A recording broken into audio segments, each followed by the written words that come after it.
I grew up pretty close to Detroit, and I was a football fan. Okay, most importantly, I was a Detroit Lions fan. I was a Barry Sanders fan. Anybody who ever watched Barry Sanders play football realized that it was something phenomenal every time he took the field.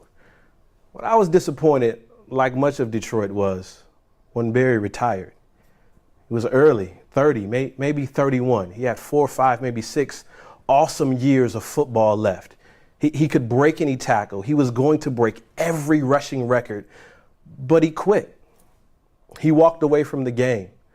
So much potential, so much promise, so many events, so much of the story yet to be told, and Barry Sanders walked away from the game. John chapter 6, verse 66 says, many of the people who followed him, many of his disciples got to a point where they walked away and they didn't follow him anymore. You may remember the story. Jesus was explaining some things about himself and about his ministry that made some people uncomfortable. And they said, I can't handle this. I can't take this. And they walked away. But we know some of the disciples stayed.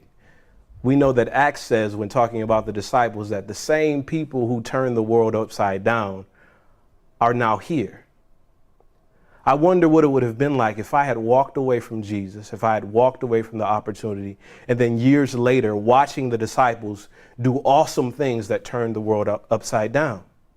I wonder if I would have regretted walking away when I was so close to doing something amazing.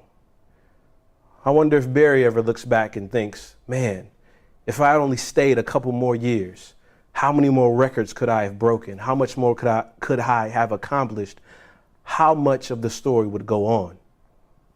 But we will never know because he walked away. The challenge for us is that when Jesus shares some things with us, when he explains some things to us, when he gives us some specific direction, and it seems hard and it seems difficult and it seems trying, the challenge for us is just to stay in it.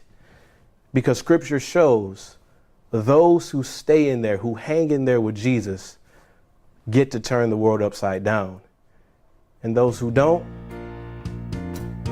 the rest of their story isn't written.